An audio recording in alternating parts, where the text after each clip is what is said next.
एका मोठ्या बातमीनं मुंबई अहमदाबाद महामार्गावर वाहनांच्या लांबच लांब रांगा लागलेल्या आहेत। हायड्रोजन वाहून नेणाऱ्या ट्रकला अपघात झालाय आणि त्यामुळे हायड्रोजन सिलेंडरमधनं सगळा गॅस गळती झालेला आहे। तो गॅस संपतच नाही, तो ट्रक आणि सिलेंडर बाजूला करता येणार नाहीत। ज्या सिलेंडरमधील गॅस संपलाय ते सिलेंडर्स बाजूला करण्यात येत आहेत, पण अजूनही अनेक सिलेंडर्समध्ये गॅस आहे आणि म्हणूनच वाहतूक अत्यंत धीम्या गतीनं सुरू आहे।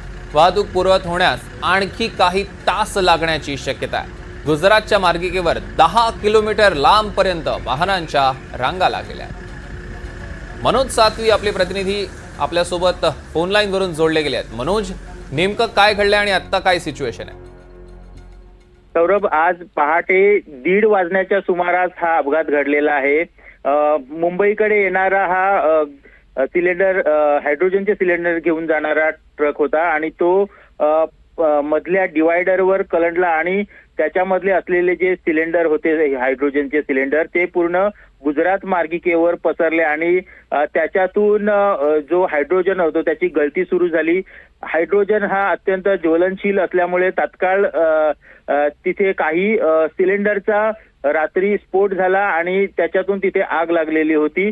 आता देखील या सिलेंडर मधून जी गळती आहे ती सुरू आहे, मात्र हे जी आग आहे ती सध्या दिसत नाही। हायड्रोजनची ज्वाला असते ती सहसा दिसत नाही, ती अत्यंत हलक्या स्वरूपाची असते। मात्र जी प्रशासन आहे त्याच्याकडून एक तज्ञांची टीम आता आलेली आहे आणि या संपूर्ण परिस्थिती कशा प्रकारे नियंत्रणात आणता येईल या संदर्भात त्यांनी आता हालचालींना वेग आलेला आहे आणि जे रिकामे सिलेंडर झालेले आहेत, ज्यांना आग लागून त्याच्यातली ती जे हायड्रोजन होता तो निघून गेलेला आहे, असे रिकामे सिलेंडर बाजूला करण्याचं काम आता सुरू केलेलं आहे।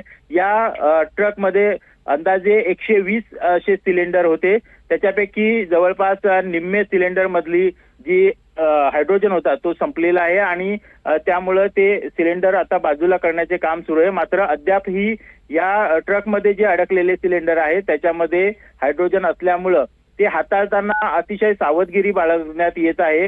अग्निशमन दलाचे जवान हे रात्री पहाटे 2 वाजल्यापासून या ठिकाणी कार्यरत आहेत।